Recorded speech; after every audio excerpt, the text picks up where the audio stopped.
और वेद पढ़े सबरी भी कहाँ की त्योहार थी। क्या ब्राह्मण शरीर था? गणिकार पर योग किए पर राम चरणों की पुजारिन थी। पर राम चरणों की पुजारिन थी। भगवान कहते हैं बस मैं ये देखता हूँ कि तुम्हारे शरीर से भगवान का नाम लिया जा रहा है कि नहीं लिया जा रहा है। तुम कैसे ले रहे हो इससे मुझे कोई लेना देना नहीं है।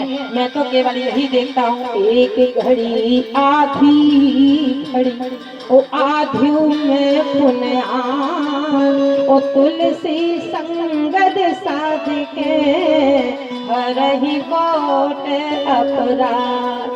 महाराज मुझे स्तुति नहीं करना आता, पूजा नहीं करना आता। भगवान ने कहा तुम्हें पूजा करना नहीं आता तो मैं तेरी पूजा करे लेता हूँ। तुम्हें स्तुति करना नहीं आता तो मैं तेरी स्तुति करे लेता हूँ। और रामचरितमानस में जो नवधा भक्ति का लोग कहते हैं कि सबरी माता को उपदेश दिया, माता सबरी को उपदेश नहीं दिया। बाबा गोस्वामी महाराज कहते हैं कि महाराज माता सबरी को तो निमित्त बनाया है भगवान ने।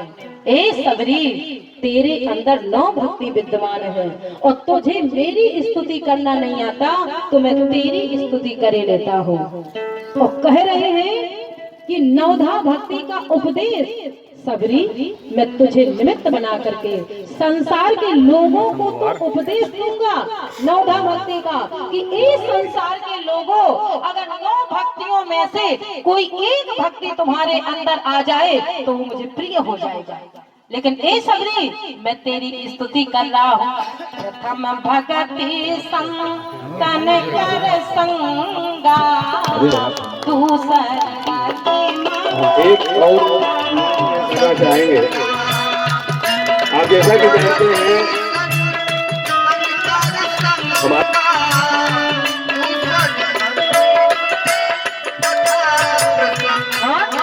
गुरु पद पंकज सेवा तीसरी भगति अमान चौथी भगत मम गुण गण करई का पट तजगान। ए सबरी बोले मंत्र जापो मम दृढ़ विश्वास पंचम पद वेद प्रकाश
अतिशय प्रिय भामिन मोरे सकल प्रकार भगति। भगवान ने इस तरह से माता सबरी को नवधा भक्ति का उपदेश दे करके, क्योंकि भगवान कहते हैं मैं ये नहीं देखता हूँ कि तू भजन कैसे करता है, शरीर वही सर्वश्रेष्ठ है, वही सुंदर है, वही पवित्र है। ये नहीं देखते कि तू उल्टा कह रहा है कि सीधे कह रहा है, तू भाव में कह रहा है कि कुभाव में कह रहा है। क्योंकि महाराज एक छोटी सी बात बताए, अभी थोड़ा सा समय है। बोले महाराज जगन्नाथ जी के मंदिर में 9 बजे का समय दिया गया था, तो बोले जगन्नाथ जी के मंदिर में मजीरा को लिया और मजीरा को लेकर के संत श्री ने गाना शुरू किया भजन को, और भगवान के दिव्य दर्शन के सामने गा रहा है कैसे। बोले जगन्नाथ जी के चरण कमल में और नयन हमारे अटके रे, जब ते अटके इन चरणों में अनंत नहीं फिर भटके रे। लेकिन इस भजन को सुनकर के एक बड़ा प्रेम मंद मुग्ध हो गया और इतना डूब गया भजन में कि महाराज उसने जगन्नाथ भगवान की मूर्ति ली और आकर के घर में महाराज उस मजीरा को बजाना शुरू किया, आसन डाली, जगन्नाथ जी की मूर्ति लगाई और भजन भूल गया। अब भजन भूल गया, अच्छा तो बहुत था लेकिन याद नहीं आ रहा है उस संत ने कैसे गाया था और गाना शुरू कर दिया।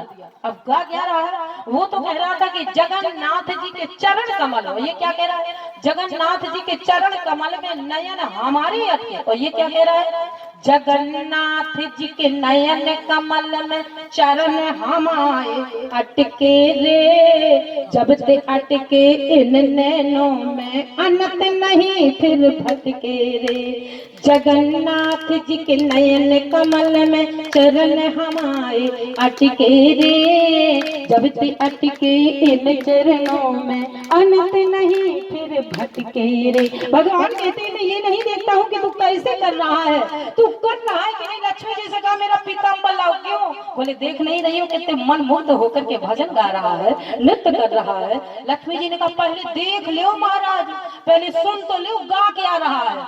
अभी तक तो भक्तों के महाराज नयन आपके चरणों तक आए हैं और ये कह रहा है कि हमारे चरण भगवान के नयन में अटक गए और आप जा रहे हैं। जिन्होंने हजारों वर्ष अपनी तपस्या में शरीर चला दिया है उनके पास तो आप गए नहीं हैं, और जो उल्टा गा रहा है भगवान ने कहा हे देवी सरल स्वभाव छुअत छल नाही, मैं सरल हूँ तो मुझे सरल ही चाहिए। क्यों, बोले मेरे मन मन चले सो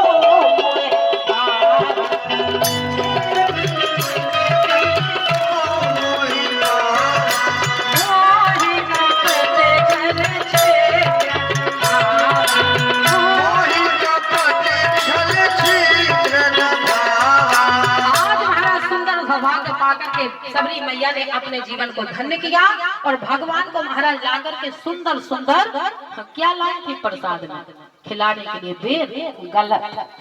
रामचरितमानस में लिखा है माता सबरी अपने हाथ से भगवान को सुंदर प्रसाद लगा रही है। क्या, बोले कंद मूल फल सरस अति, बेर नहीं, कंद मूल फल सरस अति दिए राम कहीं